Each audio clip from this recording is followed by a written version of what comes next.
Hello, everyone. It's Wednesday, September the 9th. Regretfully, I've got to again start with, telling you that we've lost 4 more West Virginians.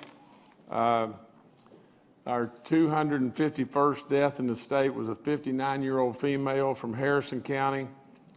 Our 252nd death was a 69-year-old female from Harrison County.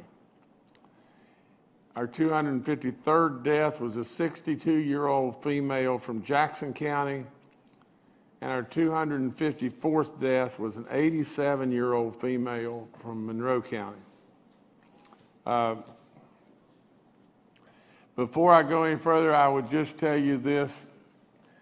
All West Virginians should surely be aware that now we've lost 254 people in the state of West Virginia. As we all know, compared to the other states that are around us or states across this country and everything, that number really looks pretty good if you look at that. But to these people, to these families, those numbers don't mean anything.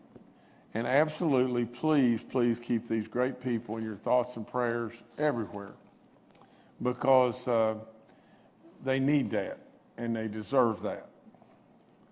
Now, let me just jump right into the numbers, and you know that I have always told you the truth, and I have always called on your support, and you know how much that I call on God above to try to help us.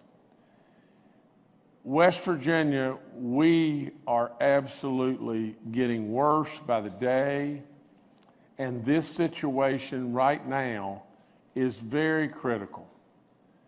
You need to all know that. And you need to all know that everyone is trying their hardest to do the very best that they possibly can for you. But West Virginians, you're going to have to buckle down. Absolutely, today our positivity rate for the day is at 7.78%. That's really bad. Now, our cumulative positive is rising and is at 2.55. Do you remember not long ago it was at 1.6?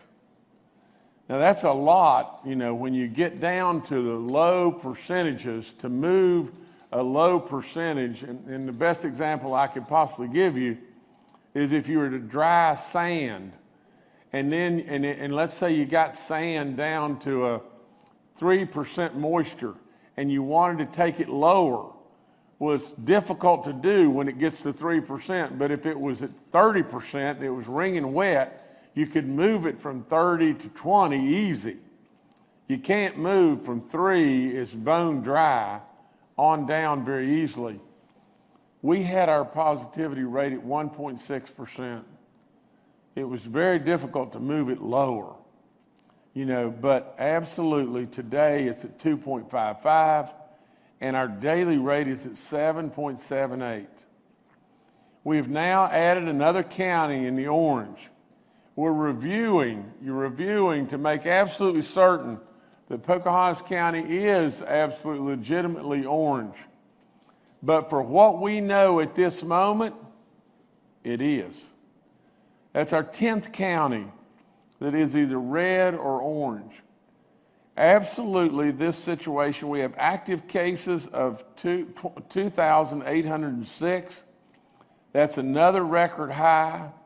We have the worst reproduction rate. The RT rate is at 1.35.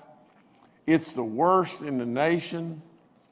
The only thing is our hospitalized people and the number of patients has dropped just a little bit from 152 down to 147.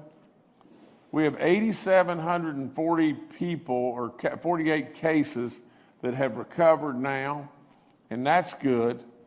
But absolutely, I call on all West Virginians at this moment, not only for your prayers, but to just know that we are reaching a very, very critical time, a time when we have got to do better. We have got to do any and everything we can to do better. Now, a great many of our counties, 45 out of our 55 counties are still green and yellow.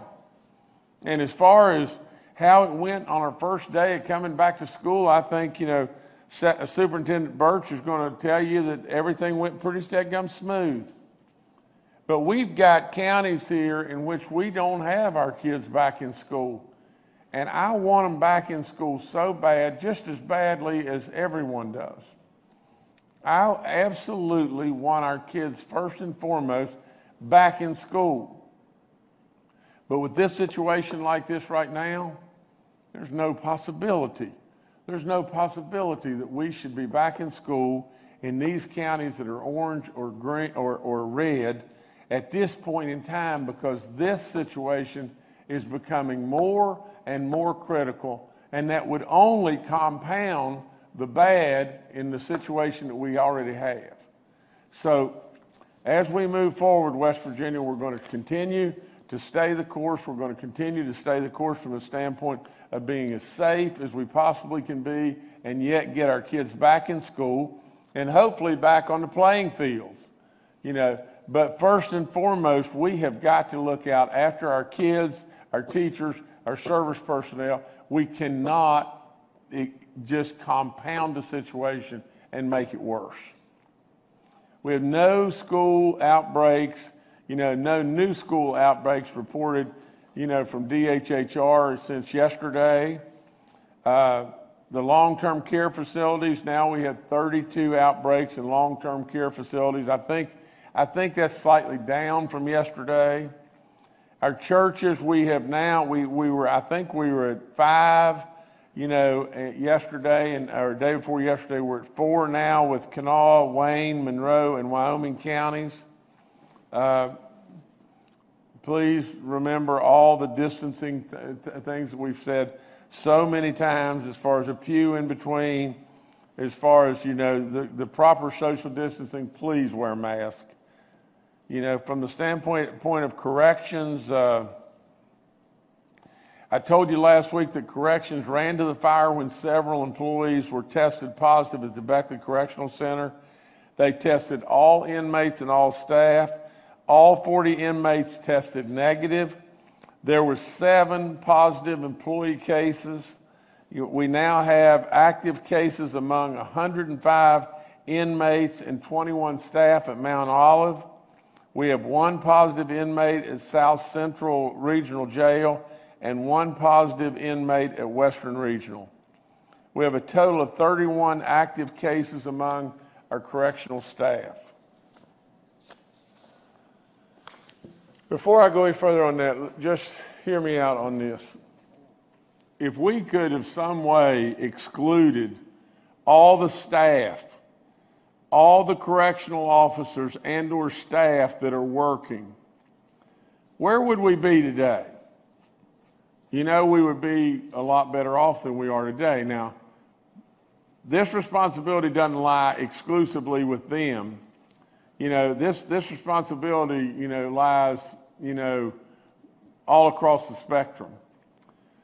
But it's just flat factual that as we travel, as we go about our daily lives and we go about normalcy, and we traveled and we did this and we went to Myrtle Beach and we came home and we felt fine and we didn't have a temperature, and we went into a nursing home either to visit and or staff or whatever it may be, and we absolutely had this disease and didn't even know it. And then it just took off all over the place.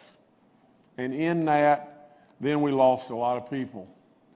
We did the same thing at hospitals. We did the same thing in a lot of different places. The bottom line is just this. I know you've got to live your daily lives. But when we tell you that it is absolutely not advisable to go to Myrtle Beach, hang out there and everything on the beach where people are just moving all about and everything, and you do that, then it can cause real repercussions. We're not going to tell you anything unless it is vetted by the medical, the educational, the athletic, every potential expert that we can have weigh in. We're not going to tell you something that is not trying to at least be beneficial to you in your lives. We've pleaded with you over and over to wear your mask. You're doing a great job there, but you can even do better. We tell you over and over how travel can cause us a real problem. I was just advised by my general counsel that I think New Jersey and New York are basically banning West Virginians from coming there or asking them to quarantine or whatever it may be. You know, I'm sorry, that was New York and Connecticut. I mean, are you kidding me? I mean, really and truly, New York and Connecticut, the absolute places where this was the worst of the worst, and they're looking at West Virginia as maybe West Virginia is as a place that they need to be concerned about. It's not good. And so we've got to turn the tide, West Virginians, and you can do it. And you can do it with great cooperation and everybody pulling this rope together. As far as workforce today, I am very happy to announce that early next week, our $400, which is $300, you know, from the feds and $100 from the state, are going to start flowing to all those that are in bad need. And it's taken a while, and the reason it's taken a while is once we got the go-ahead from FEMA, we had to devise our own system to be able to administer the monies and get the monies going out. Now keep in mind this too, we were one of only 4 states that stepped up to the plate and said we're going to do the extra $100. So we'll get everybody their monies. And I think, you know, that the effort to try to prevent fraud and everything and create that system that was able to keep us from, you know, people invading and just, you know, the fraud situation is surely rampant in a lot of different places. We don't want it here. We've caught instances, and I know as well as I'm sitting here that we have people that have absolutely done the wrong thing and everything, and we missed it. And they temporarily won.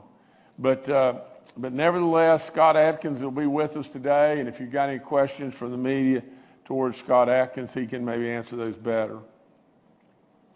Yesterday, I got a question from Mark Curtis, that involved evictions, and what I can tell you my personal feelings. I can plead with the landlords and everything that please don't evict people now. Please don't do that. But I do not have the power to make law. And really and truly, you know, this pandemic is terrible, and I can plead with the landlords to do that, but I can't make them do that. Now, in other states, there may be governors out there in other states that have that authority and have that power. I do not. You know, and our Supreme Court could possibly, you know, act on this and halt those actions if they chose to do so. And President Trump also gave some relief, you know, under his executive order, which directed the CDC to temporary halt evictions through the end of the year. But all that, you know, it just takes cooperation and law from all the way from the top down. Today I want to recognize the National Guard. They've been on the job for 180 straight days, and they've done great stuff. They continue to run to the fire all over the place. At the height of this response, there were 700 Guard members that were working and had called back to active duty and everything to help us. You know, there was missions and multitudes of missions in all 55 counties. You know, currently there are 330 personnel that are remaining on duty, and today I ask all West Virginians, just take a moment in prayer to thank them, you know, for all that they've done. And surely if you see one of them and they happen to be in a restaurant, you can afford it, go pick up their dinner, you know, pat them on the back and tell them, you know, what a great job they're doing. You know, from our small business grants, you know, we're continuing to process. We've got 3,500 applications now. We've got out a little over $13 million. and we're continuing to send the money out the door just as soon as we can get the applications in and get you qualified. So you're running out of time now to get your application in. It all ends on September the 30th, so we need you to get at it and get applying if we're going to be able to send you these dollars. From the standpoint of our cities and our counties, we've sent out $105 million plus to 191 cities and counties across the state. We ask them to continue to apply. Keep applying, and we'll keep getting you through the process and send the money out. From the standpoint of our testing today we're in Mason, Mingo, and Morgan counties. Also this week we'll be in Putnam, Cabell, and Mercer counties. This weekend we'll be in Raleigh, Wayne, and Mon counties. I want to just say just this. You know, in the state of West Virginia, where we've had somewhat limited testing capabilities, although we've tested 463,686 tests that have been done so far, which is an enormous amount of tests. You know, approaching 25% of the whole population of the whole state. But while we're testing, we are just testing, for the most part, in many situations, people that have an issue, or maybe it is suspected that they have a problem with this. That's why it would have been so beneficial to all of us if we would have been able to do the testing to the kids and everything from the standpoint of the athletics when we had that 1 week. Because to be perfectly honest, I've said it a bunch of times, and I don't want to go back and rehash that situation, but if we would have done so, we would have, without question, we would have flooded, you know, the Kanawha County situation with a lot of negative tests that would have influenced the color system substantially. But from a medical standpoint, it would have given us more insight. It would have helped us if we found someone positive that was out with kids, or a kid that was positive. We could have isolated them for a while. If we'd have had a positive test, we would have absolutely retested, you know, but we missed an opportunity there. But what I'm trying to say to you is just this. We need, the more we test, the more we know, but we need an abundance of testing also that are people that are asymptomatic, or people that don't necessarily have symptoms, and across a giant demographic from the standpoint of ages, because that will help us with more and more information. Plus, it will absolutely not skew the numbers from the standpoint of looking at this, because all we test are the sick. And that's not what we do, but I'm exaggerating to make my point. We want the bigger demographic. So the more testing that we can do, the better off we'll be in so many instances, because it will give us knowledge. If in fact, here's a great example. If in fact we tested a bunch of kids and we found out that there is the presence of positivity in a bunch of kids, then we react and we know stuff. You know, right now, you know, what we don't have is a good feel for the great demographic testing. So I encourage all, you know, as we're testing all over the place and everything, if you feel like you can do that and everything, go get tested. Go get tested. The more we test, the more we learn. The more we learn, the faster we'll get rid of this crazy, terrible killer epidemic or pandemic. And so go get tested. From the standpoint of the census, we're at 97.3%.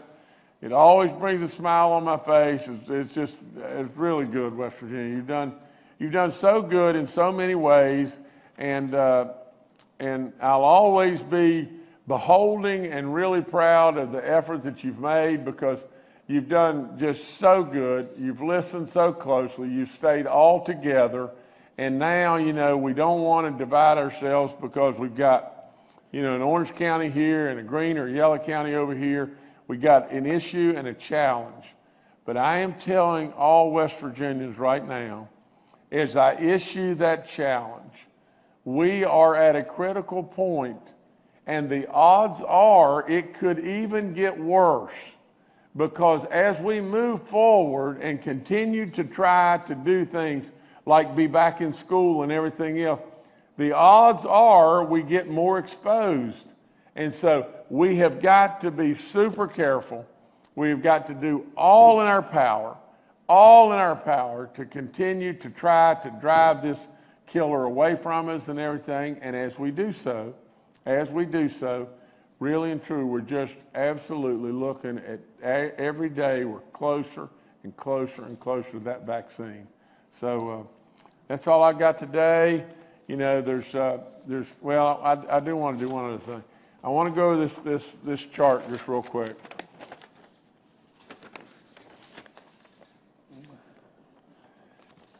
If you look up at the top, the number of active cases and recovered cases, where we were widening, it's squeezed in a little bit. If you look down at the bottom, you know, the chart at the bottom shows our positivity rate above that dotted line and everything, and it's slowly creeping up. And either the bottom or the top are not terribly alarming. But look at the middle chart. Look at the middle chart. And look at these days that we have right toward the end of the chart. Look at what's happening right there. That's our daily positivity. And it's going crazy right there at the end where we're at right now. And we got to do something about that. And we've got to turn it around. We have got to turn this around and turn it around right now. Now, from the standpoint of our orange counties, that's a real problem. From the standpoint of our red counties, it is a colossal problem. From the standpoint of the worry about our green, it is an absolute problem there too, and as well as our yellow. Now, let me tell you one other thing, and I missed this right off the get-go. It's the very first thing that I was going to tell you. You know, from the standpoint of the mapping that comes out on Saturday night that tells us about being in school, about playing sports, about practicing only, and all that kind of stuff, we're bringing it out at 9 o'clock. And I told you on Monday we were going to back that up, because I think we can back that up, and that'll give you a few more hours that maybe you can line up daycare or whatever it may be that you need for the next week if your county would happen to slip into, to orange or whatever it may be. So with all that being said, from the standpoint of athletics or whatever, we're going to move that time. We're going to, let's say we're going to come out at 5 o'clock. I was going to say 4:45, but from the news, cast and everything, that they could pick it up easier. But our panel will conclude all their work and everything, and we'll come out with it at 5 o'clock right on the money on Saturday night from this point forward. Anyway, thank you so much. All right, thank you, Governor. Let's now go to Clayton Birch, West Virginia's Superintendent of Schools. Good day. Thank you, Governor. And I'll kind of start where you left off with the 5 o'clock release. As of today, we had about 200,000 hits on the website going to that map. Some folks asked if the map crashed on Saturday night. It did not. It was just slow due to 3,700 people per minute trying to log on to look at that. So we know how important that is to everybody. And I think that we heard also yesterday many parents indicated that earlier would be better. So, Governor, we do appreciate that, and I appreciate all the work that the expert panel will do to make that happen by 5 o'clock each and every Saturday. So we'll be ready for that. The West Virginia Board of Education is meeting today, hearing the same updates that the Governor releases and hears, and they are right now talking about the first day of school. When we were together yesterday, we were in the first hours of the first day of school, and we are now into our second day, and I must say I am thoroughly impressed with the first day of school. The amount of folks that sent pictures and tags of children being in school, they were so glad to be back with their children. 179 days of work, if I remember from yesterday, to get to that point, to get our children back in school. So for those of you contacting the offices and our hotline, it's 1, 2, 3, 4. It is still open. Any questions you have at all, we have a team there from 8 till 4 p.m. To assist you at any time you need, especially if you have questions about masks or what a color might mean. But right now, 46 out of 55 counties are operating in person, so I could not be more proud of what they're doing. Thank you. All right, thank you, Superintendent. We'll now go to Scott Adkins, the Director of Workforce, West Virginia. Good afternoon, and thank you, Jordan and Governor. I want to take this opportunity to provide an update about the lost wages assistance funding provided by FEMA, as Governor Justice alluded to earlier. West Virginia has been approved for $103 million to date.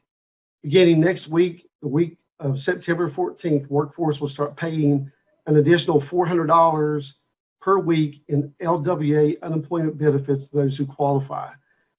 Currently, West Virginia is approved to pay 5 weeks of benefits, retroactive to the week ending August the 1st, running through the week ending August the 29th. And so that initial payment that goes out will include, if you're eligible for all 5 weeks, you'll get a single check or a single deposit in your account for $2,000 less any taxes that you have chosen to withhold.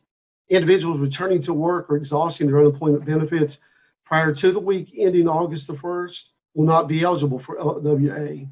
To be eligible for the $400 in LWA, recipients must receive at least $100 in weekly unemployment benefits and must certify they are unemployed or partially unemployed due to disruptions caused by COVID-19.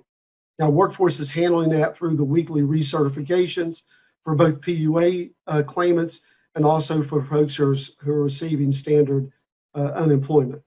FEMA is providing, as Governor Justice said earlier, $300 to eligible individuals. And under Governor Justice's leadership, West Virginia is providing an extra $100 for a total of $400. As Governor Justice said, West Virginia is only one of 4 states that have chose to pay the extra $100 benefit. Individuals not meeting the $100 FEMA weekly benefit criteria in West Virginia will receive the extra $100 in addition to their regular unemployment benefits. West Virginia is the only state in the union that's providing this benefit, and it will impact nearly 15,000 families for the extra $100. PUA claimants will receive their LWA payments in the same manner as they receive their PUA unemployment payments, whether it's direct deposit or debit card. And those are the independent contractors and the self-employed folks. You're going to receive your LWA payment by either direct deposit or key bank debit card. Other unemployment claimants will receive your LWA payments by check.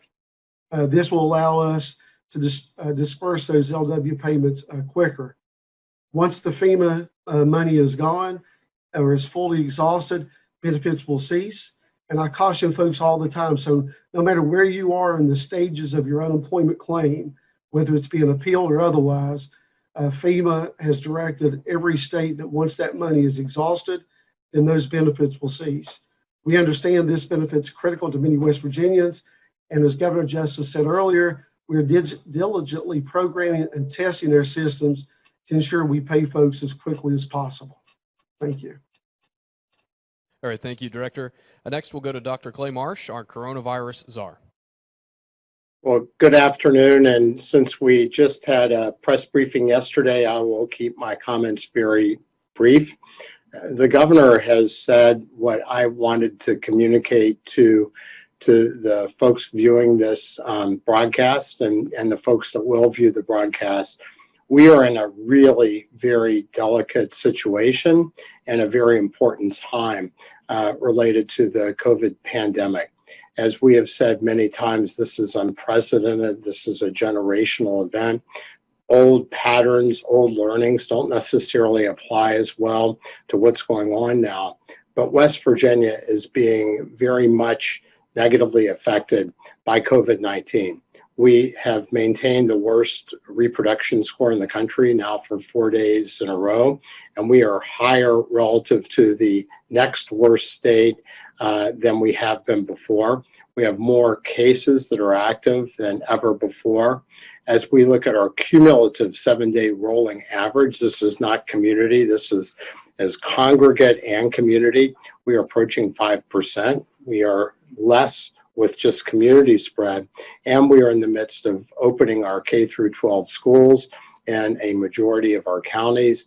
And we are working to try to help in all ways mitigate the spread of COVID-19, not only in our Orange and Red County, which is spectacularly important so our children and teachers and athletes and families can get back to going to school and being on the competition field, but also so that we can reduce the spread of COVID-19 and protect people. Because as we know, the long-term side effects of COVID-19 are starting to become much more recognized, and that seems to be irrespective of your age. Some people are affected negatively for a very long time by COVID-19, and we of course want to minimize anybody getting sick. Our deaths have gone up markedly. The time it took to get 100 deaths has been cut in half by the time we went from 100 to 200 deaths. And now we're on our way at 250 deaths to looking at 300 deaths, which is way too many in West Virginia.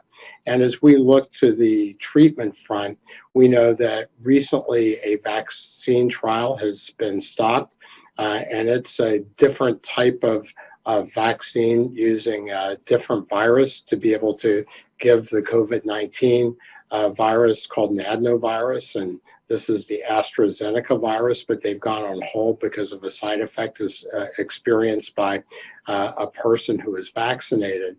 So I think as we go forward, we know and we're looking toward vaccines and other therapies to be able to help us get through this time. But West Virginia, by pulling together, we can get through this time ourselves.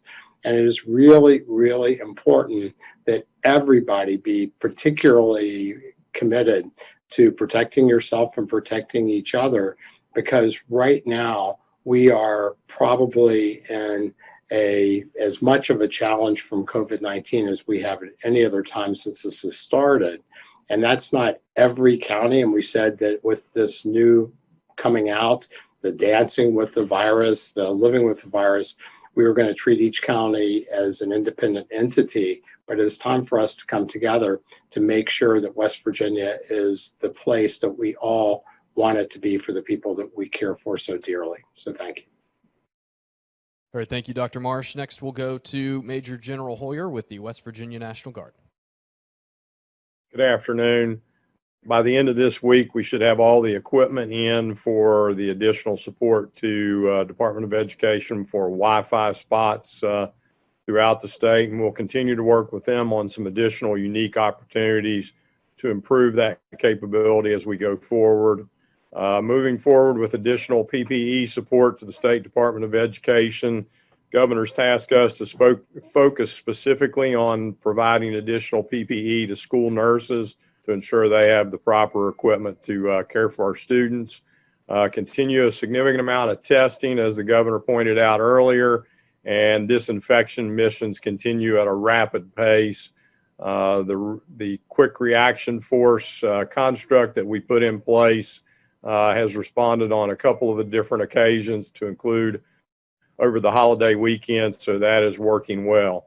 As the governor pointed out, today marks 180 days of National Guard and our partner agency support to this, and I want to pay particular thanks to our healthcare workers, frontline workers, our partners in DHHR and the other state agencies, and I'm exceptionally proud of the work that the National Guard has done during this 180-day period. Thank you. All right, thank you, General. Bill Crouch, Secretary of the West Virginia DHHR, and Dr. Ayn Amjad, our State Health Officer, are also joining us today and are available for questions. We'll now go to questions from members of the media. The first today from Charles Young with WV News. Hi, this is Charles Young with WV News. Governor, as you said, and as Dr. Marsh just said, the pandemic continues to get worse each day. We're at this critical moment. Is now the time to consider reimposing restrictions specifically for these, orange and red counties, that when a county slips into one of those, it would trigger, closing of essential businesses, stay-at-home orders, those kind of things that we put in place when the pandemic was far less severe? Thank you. Charles, a lot of times our people, are saying to every question, that's a good question, but you don't hear that from me, but that is a good question. And the reason it's a good question is because we're looking at that very, very closely. It is a critical time. From the standpoint of a state like Florida or Texas or wherever it may be, this would be a time that they wouldn't even think about. But from the standpoint of West Virginia, it's a time that I absolutely think about. It is a time that we need to react as positively as we possibly can, and do that now before this thing gets into a situation to where it is really bad. So we're looking at every aspect of that, and we're watching these numbers like never before. And so as we go forward, that could very well be a possibility. I hope to goodness, I hope in every single way that we do not have to go to a situation to where we're shutting back down essential businesses and, our hair salons, our bars, whatever it may be, but we're watching it. We're watching it as best we possibly can. And, from the standpoint of whether it was a Texas or New York or Florida or whatever, you've got to remember there's Alabamas and there's Mississippis and there's Tennessees that are closer to like us and everything. And so with all that, we're just, Charles, I could just tell you that in this situation, there cannot be a playbook. We have to be quick on our feet, and we've got to move, and we've got to be fluid, and we've got to change. And that's what we're doing. And that's why, when I tweak something, everybody runs and says, well, he did this, he tweaked this and everything else.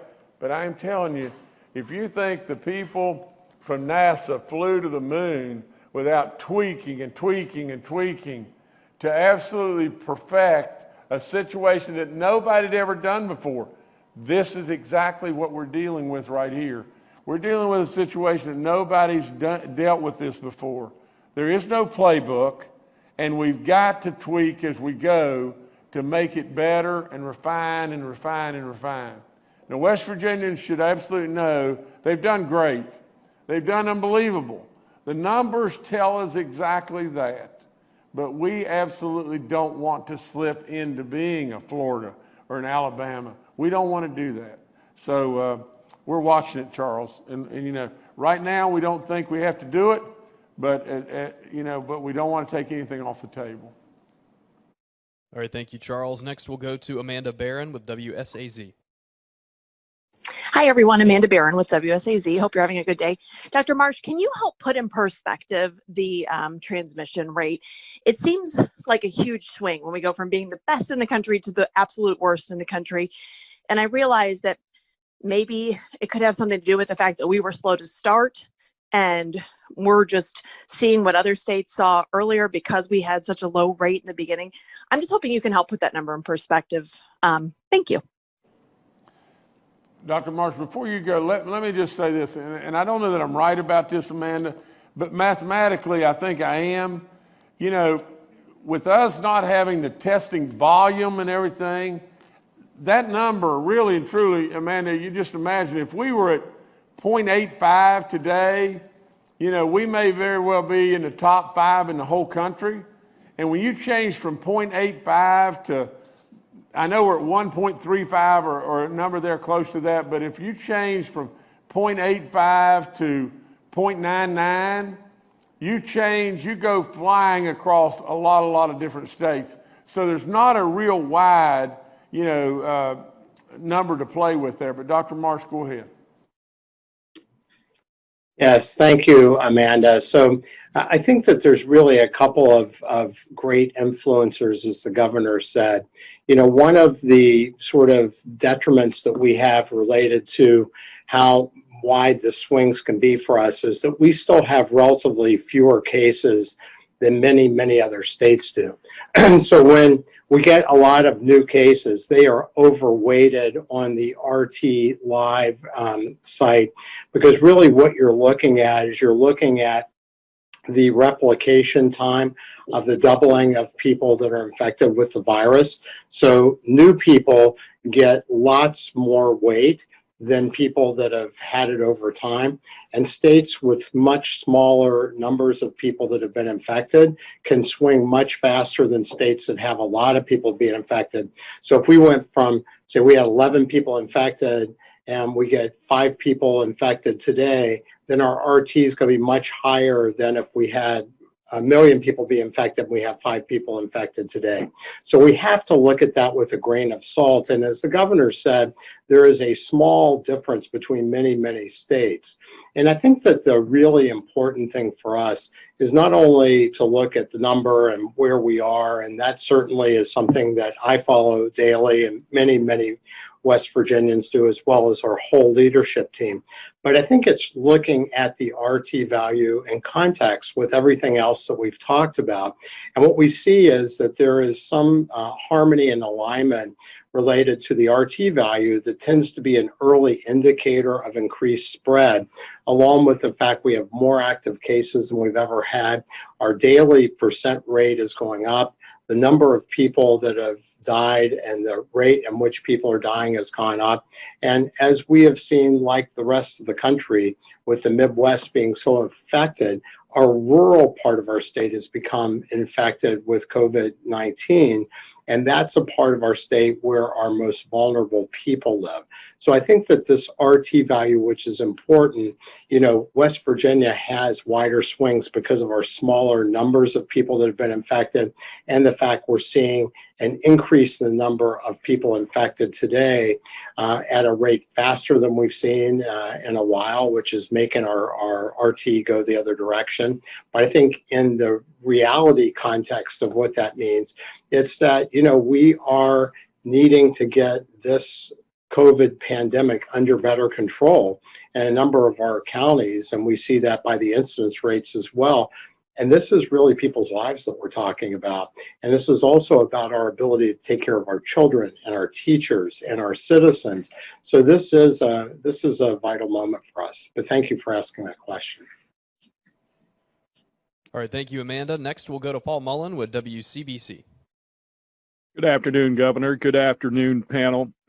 Question about spread. We've talked about congregate spread. We've talked about community spread, bar spread, dorm spread. What about family spread? If someone tests positive in my family, mom or dad, or maybe the student from school, does the whole family have to self-isolate at that point, and how do they protect themselves from each other? Paul, I'm going to pass that to our medical team, you know, either Dr. Marsh, Dr. Amjad, you know, or Secretary Krause. But Paul, I'm going to tell you, you're onto something again, because Paul, that's a problem. I mean, really and truly, you know, we're highly recommending that if a family member has this, they're going to have to isolate themselves in one part of the house and everything, because that is an absolute problem. But our medical community, and we've been on that, and we've been advising, you know, people as to what to do. But you know, is Dr. Amjad on today? You know, okay, she is. Why don't you take that? Okay, sure, Paul. That's a good question, and actually a very common question. So if you test positive and you're going to have to go home and self-isolate, definitely. And as far as your family is concerned, we'd want them to self-quarantine with you. But if you're positive, Paul, for example, we want you to self-isolate in your home. Pick a room in your house that definitely has a bathroom to itself, so that you could use that bathroom. If you're going to be close to any of your family members, we'd ask you to, of course, keep 6 feet away from them. Wear a mask. Of course, wipe down any surfaces. Try to stick to a part of your house that's not too much of a common area. It doesn't mean you have to be a hermit in your room. You can still use parts of your house that your family is using. As far as your family members being tested, we would recommend, if they're symptomatic, to be tested, but most likely we'd want your family to quarantine with you during that time period. And then, of course, keep in touch with your local health department. They'd be under their surveillance system, as well as keeping in touch with your family doctor. But if they become symptomatic, most likely they would be tested. But usually the whole family would go under quarantine in their surveillance system with the health department at that time, because we assume that being exposed to you, they'd be under a likely chance that they would be exposed. So the whole family would be under their surveillance system with the health department. Let me just add, this is Bill Crouch. West Virginians are family oriented. We have a strong predisposition to being with family and being close. And Clay's talked about some numbers in the range of 14%, 17% in terms of spread in families. I also mentioned being in one county in West Virginia and actually looking at whiteboards with names of family members repeated over and over and over, where individuals had become positive and that had spread through the family to multiple family members. So what Dr. Amjad is saying is absolutely crucial to try to keep your family safe and try to keep this disease from spreading to other family members. So please follow those recommendations. We want to try to keep as many people safe as possible, and especially our family, as well as our neighbors and others. So thank you all. All right, thank you, Paul. Next, we'll go to Lacey Pearson with the Charleston Gazette-Mail. Hello, everybody. This is Lacey Pearson with the Gazette-Mail. Thanks for taking my question today. This might be more directed to Commissioner Adkins. You mentioned briefly earlier that you'd been testing the computer system to hopefully avoid any backlog issues similar to how we experienced in the spring. So could you elaborate more on that? I mean, do you anticipate any potential backlogs, given that it took us a little while to, sort of configure the money distribution system? Hey, Lacey, no, to add to what I said earlier about the testing is to make sure that the payments are that we're able to run the payments through the correct accounts. With the FEMA funding, we can't mix those funds with any of our traditional unemployment funds or with any of the funds from the CARES Act. So the folks who are in the system who have already been deemed eligible for those weeks, as I mentioned earlier, the weeks ending August the 1st through August the 29th, we don't anticipate any issues with that.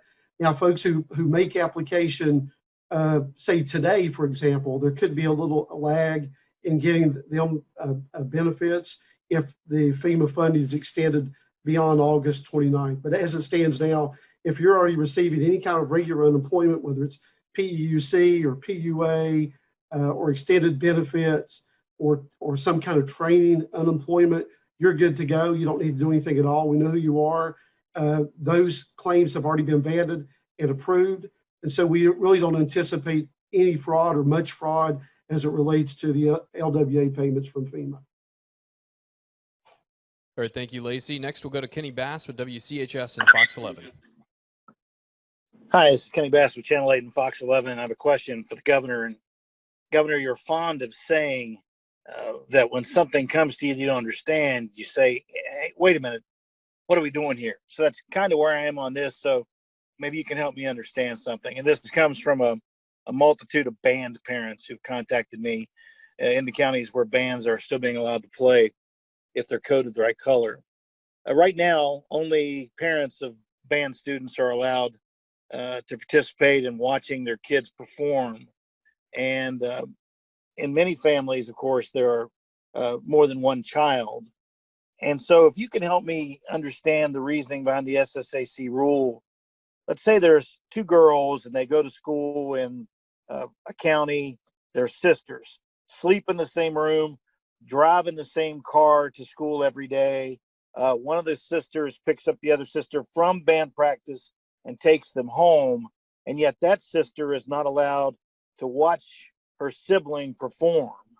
That seems to make zero sense to me in a stadium where we're already restricting attendance and could probably fit entire families in.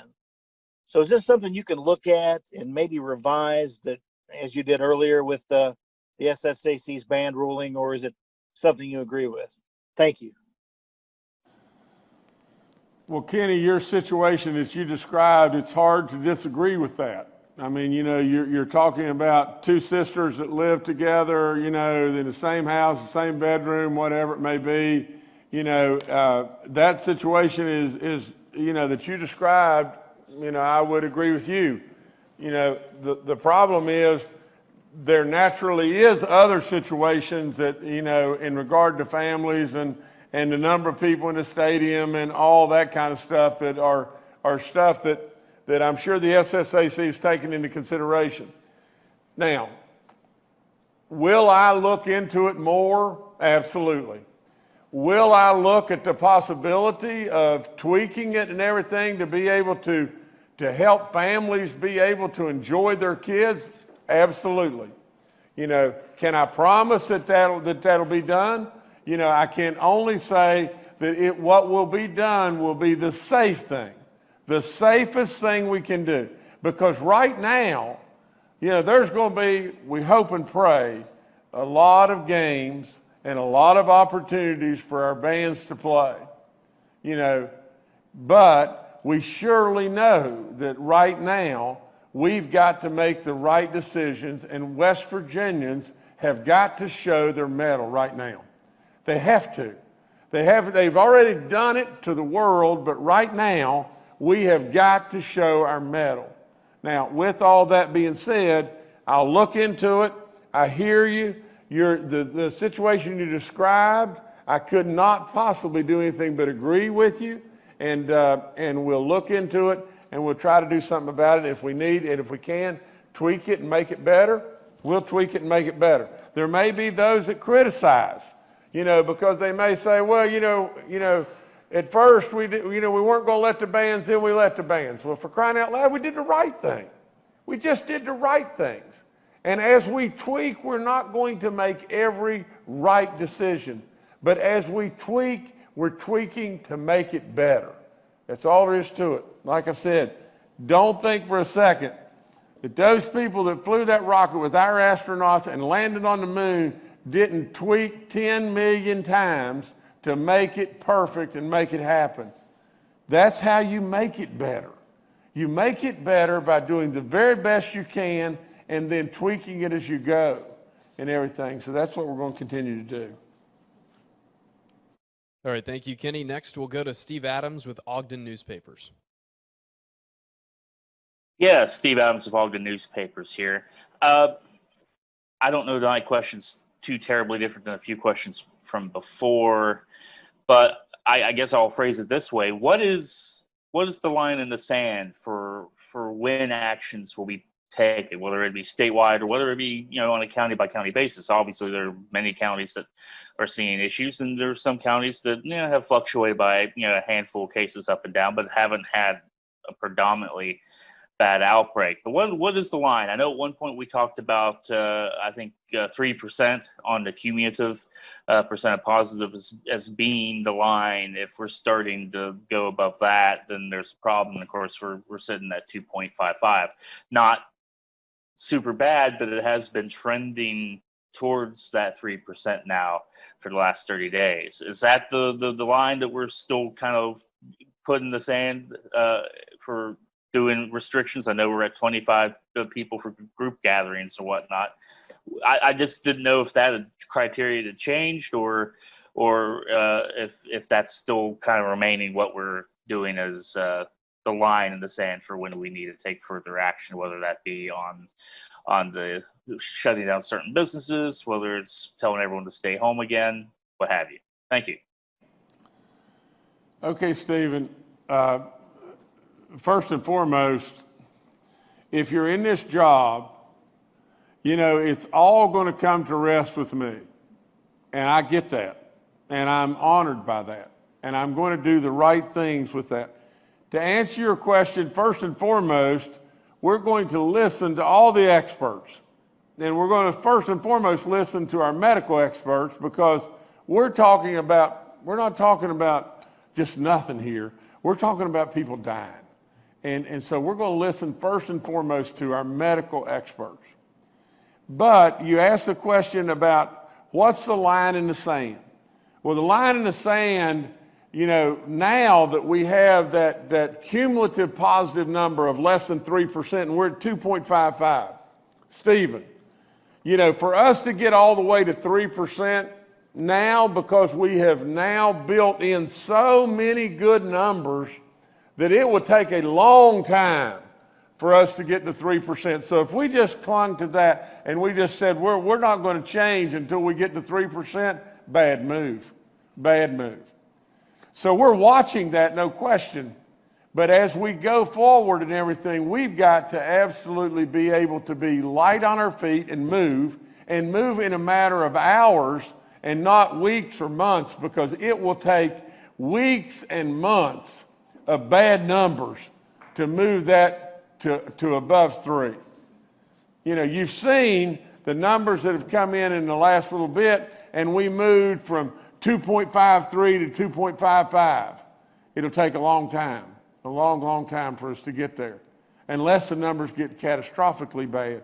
But we need to be ready to move, and that's why we're going to get more and more information, more and more looks at the numbers, more and more input from the medical team, and then if we have to move in the next days, we'll move. We'll move. But right now, we don't have to do that, and I hope and pray we're not going to have to do that. All right, thank you, Steve. Next, we'll go to Mark Curtis with Nexstar Media. Good afternoon, Governor and cabinet members. Governor and Superintendent Birch, I'm wondering if you have received the letter from the Senate Democrats criticizing the school reentry plan.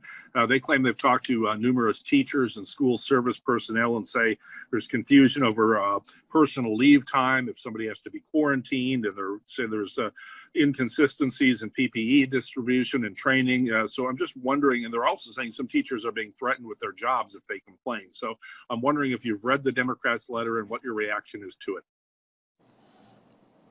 Clayton, before you go and everything, let me just say this. Mark, does that not first and foremost have a political flavor to it? And we've tried to stay away from the political flavors.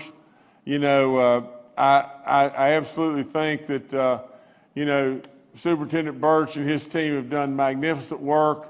It's not going to be perfect. It's not going to be perfect, but it's sure not going to be political, and it's going to be done the right way. But anyway, sure. Absolutely. So, Mark, yes, we received it, and I actually was able to speak to the 3 senators as well as several others as they prepared for openings.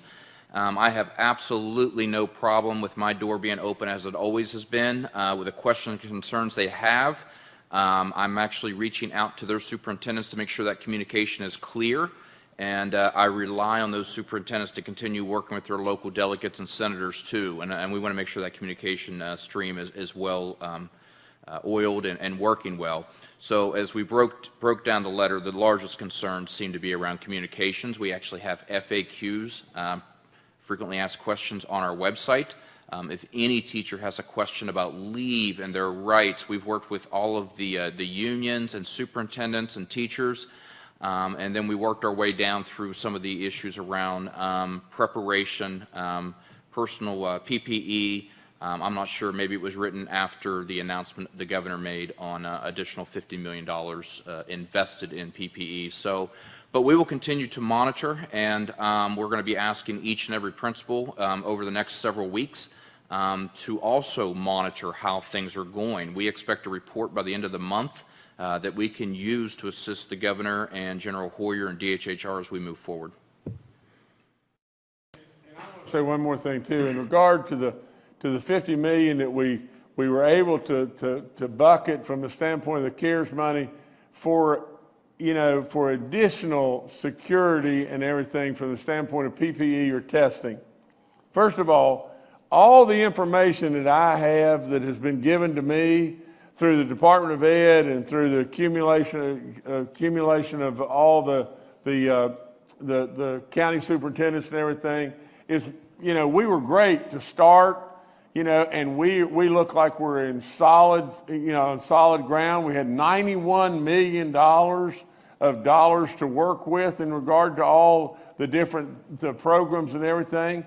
So at the end of the day, you know, that money, to the very best of all of our abilities that we have, we don't really think we'll need that money, but we don't really know for sure, do we? We didn't need it to start, but we don't really know for sure. And so what do? We got the monies available. Let's bucket it over here just as an insurance policy to make absolutely sure, to give everybody the peace of mind that we've got all the dollars we need and we can move very quickly with that, plus from the standpoint of all that the National Guard has told you, 2 million masks in stock and on and on and on. So you know, that's what we've done. All right, thank you, Mark. Next, we'll go to Brad McElhenney with West Virginia Metro News. Hi, Governor. Hi, everyone.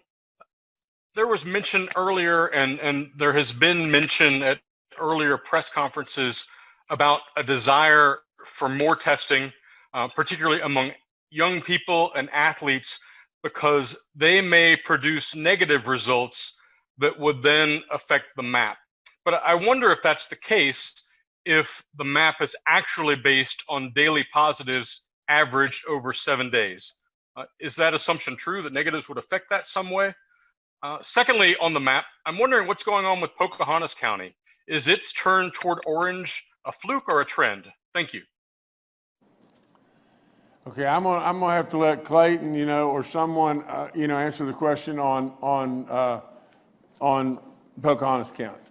From the standpoint, I want to make sure that everybody really totally understands what I'm saying about testing athletes, testing students. If we would have tested, and I keep going back to the same thing, if we would have naturally, let's just be smart.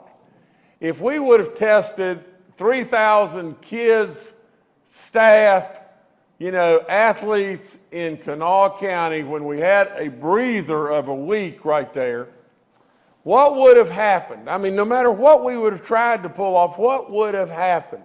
What would have happened was this: we would have had an enormous amount of negative tests that would have impacted the color code. It would have. It just would have. If we would have done it, it would have impacted the color code. Now, whether that's good or bad, you know, is surely argumentative, and it doesn't really matter to me. It's just fact. That's just fact, and it doesn't matter. What really does matter is just this: by doing that testing, we would have obtained an incredible amount of knowledge and information that we're not testing that demographic as you know, just on a wide scale basis. And not only that, we could have pruned out a few that happened to be positive that would have really benefited us from getting this county, you know, from an orange level maybe down, instead of maybe continuing to spread and been able to really help us there. But from the standpoint of just testing so we can come up with a bunch of negative results, that's preposterous. That's silly. That's absolutely silly. We don't need to do that. All I'm trying to explain to you is if we would have done this, the math, how the math would have worked. We would have had a ton of negative tests. It would have impacted the colors in Kanawha County and probably the other counties that we were going to test to some degree. But the number one thing it would have done, it would have brought us an incredible amount of knowledge about that demographic that we don't have that much knowledge about today because we don't test that demographic. Because we are only testing, for the most part, people that have some level of symptoms or concern or whatever it may be. Now, from the standpoint of the next part of the question, Clayton, you've got to answer that. The Pocahontas question might want to go to, I don't know. To Bill Crouch, maybe? To Bill or Clay. Okay, I think well, that's going to be more about the shift quickly to orange. Okay. Now, and what I've been told, you know, was just this. Based on the numbers and the information that we have today, Pocahontas County is orange. But, you know, Bill, maybe you can add something to that and everything, because I've been told that we're still reviewing numbers. Yes, Governor, we can add to that. Dr. Amjad's actually looked Sure. into that and can give you a little more information on it. Sure, Brett. It is orange, and we are reviewing the data, but Pocahontas County has about 8,000 residents, and yesterday 10 people were entered into the surveillance system. It is a case where we need to look at the data, but because it's such a small county, they had 10 new cases entered yesterday, which did flip it from yellow to orange, but we are going to look into it more because it did cause some concern for that county. But it is correct. It is orange right now, but we are going to review some information for that county over the next day or so. All right, thank you, Brad. Next, we'll go to David Beard with the Dominion Post. Hi, I have another kind of a WVU-related Red County question. Dr. Marsh often talks about the sledgehammer and the scalpel, and I think some people feel that maybe the bar closure for the whole county is a bit sledgehammer-like, and there are so many of them that simply don't cater to students. Jeans down in Greenmont or bars out in Western Mont or on the way up to Preston County. And we also have to keep in mind that the border is somewhat artificial because Morgantown's closer to Pennsylvania or Brewston Mills or Masontown than it is to Blacksville. So I guess some people wonder, is there a way to take a more scalpel-like approach to containing what's going on at WVU so that businesses that have nothing to do with students aren't really suffering because of them? Thanks. David, there's always different ways and everything, but the reality is just this. We tried to really bear down and work with the bars and everything, with the students and all that kind of stuff. And the very first thing we got was a flood of pictures with a flood of people standing, on top of one another with no mask on or anything else. What are you going to do? What are you going to do? I mean, you can't just say, well, we'll just live with it. I mean, we've got a county that's red, we'll just live with it. Well, you can't do that. And the other thing is, from a standpoint of any bars that are serving food, they're good to go. They're good to go, and they're not affected in this in any way.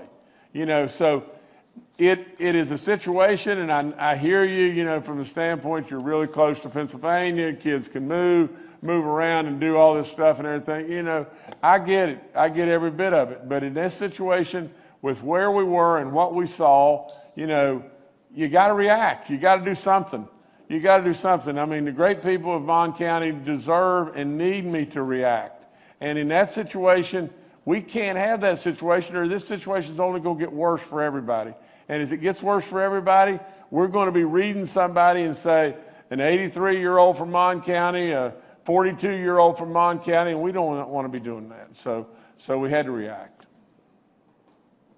All right, thank you, David. Next, we'll go to Emily Allen with West Virginia Public Broadcasting. Hi, everyone. My question is on people who have recovered from the coronavirus. As state and local health officials are responding to outbreaks in congregate settings like correctional centers or nursing homes or healthcare centers, how much are we monitoring people who have recovered after the outbreak? And what are we doing to inform people who, we have recovered of some of the longstanding health risks that they still face even after they've recovered and they're no longer kind of immediately sick? Okay, Dr. Marsh, Dr. Amjad, Secretary Crouch, this is you guys. Okay. Bill or Ein, do you want to take this one? Sure, I can answer some of them, and then you can go. Emily, a lot of it is still ongoing, and a lot of interest is in that. But most people need to follow up with their healthcare providers for those questions.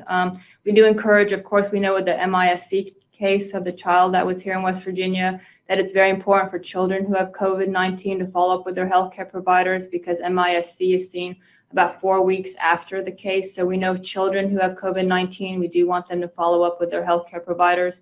As far as adults go, we do think it's important as well. We do see a lot of after effects. We've seen things with the heart, definitely, and even some vascular issues. So we want adults as well to follow up with their healthcare providers.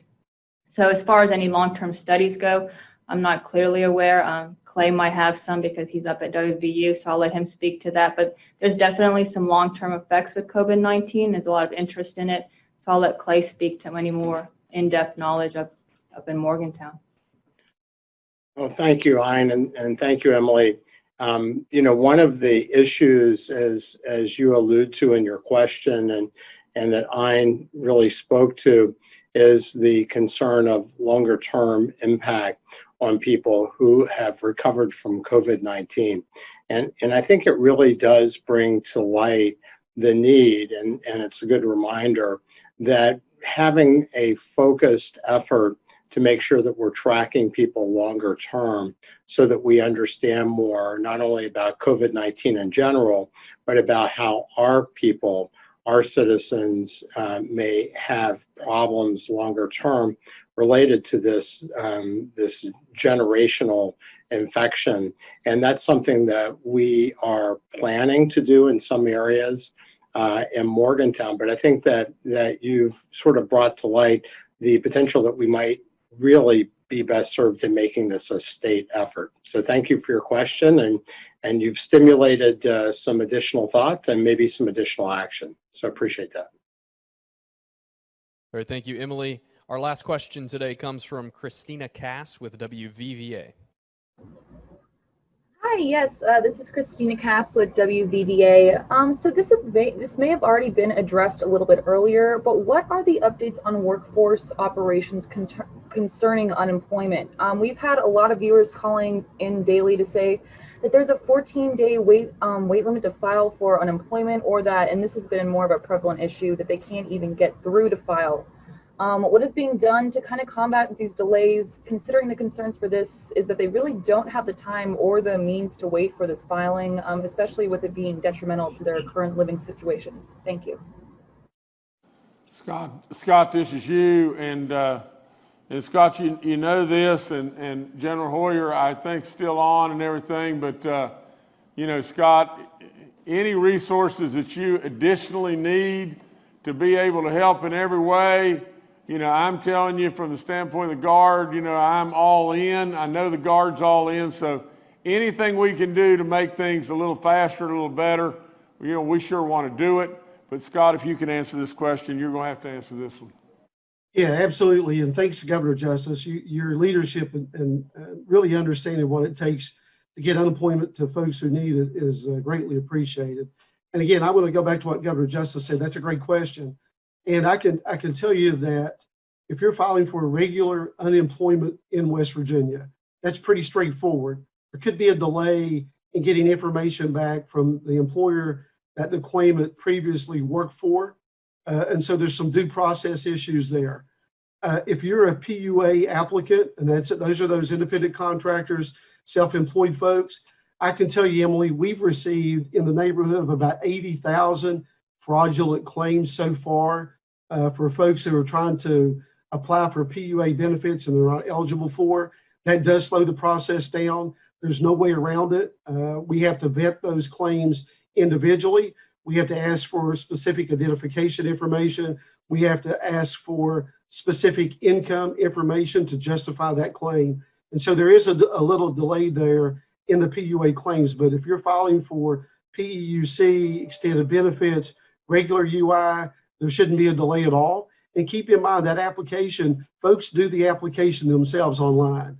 And so provided everything lines up as it should and there's no issues with separation, then that claim is processed timely.